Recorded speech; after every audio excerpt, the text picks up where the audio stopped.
Good morning, everyone, and thank you for the introduction. So I'd like to show you how we bring precision into printing with our technology called HPCaP, or High Precision Capillary Printing.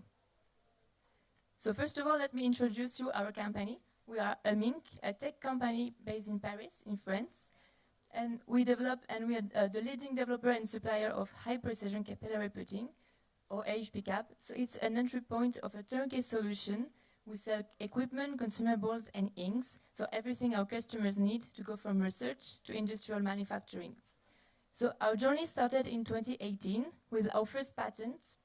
The company was founded in 2020, and in 2022, we sold our very first machine, the NASCA, which is a tool designed for R&D and prototyping.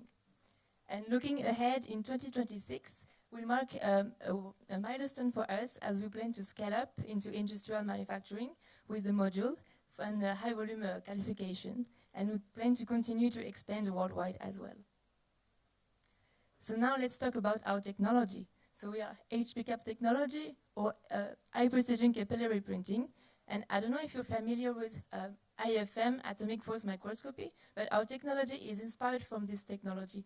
So actually we are in contact with the substrate, but instead of scanning the substrate, we print on it. So how does it work? We have a pipette that is filled with ink, and this pipette is attached to a macro-resonator. This macro-resonator will oscillate at a fixed frequency. And when we achieve contact with the substrate, we can form a meniscus of ink, and there's a frequency shift, and we print this way. So we can print any kind of inks, and we can print any shape we want, such as dots, a line, and so on. And yes, the resolution of this technology is from 50 microns down to a few hundred nanometers. So this is our safe zone, let's say. And we use only capillary forces to print. It means that we don't apply any external forces. It's only the natural way, the natural behavior of a liquid confined in a capillary. So it's very precise, smooth, and we usually print what we want to print. So this slide shows the versatility of our technology.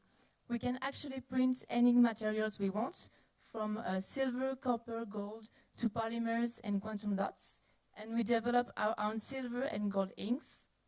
We can print these inks on any surface we want, such as flexible substrates, wafers, and so on. And as we are in contact with the substrate, we can adapt directly to the topography. We can print also any shape, such as lines, a square, dots, and bumps. And we actually have a patent for bumps, to print bumps in only one step. And this is an example of the precision we can achieve with our technology. So there are a few examples, but I will show other examples as well after. So now let's dive into our products that bring our technology to life. So first of all, we have the NASCA, which is a tabletop machine designed for R&D and low-volume manufacturing. So it's very versatile, and the researchers can use different use cases with this technology.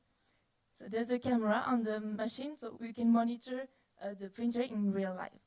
So as you can see, there's also a software, so researchers can monitor in real time the printing they are doing.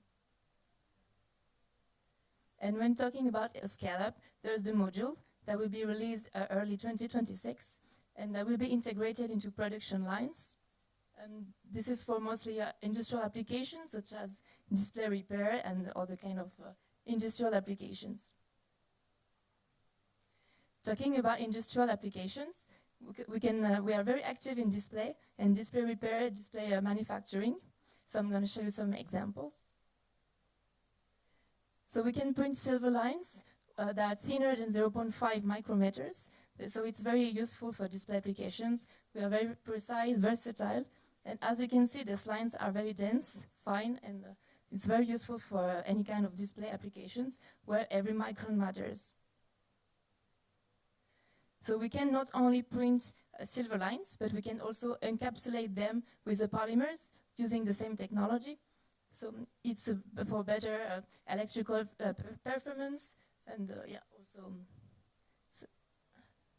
And when talking about display repair, there's typically two categories of defects. The first one is short defects, but we're not active in this kind of repair.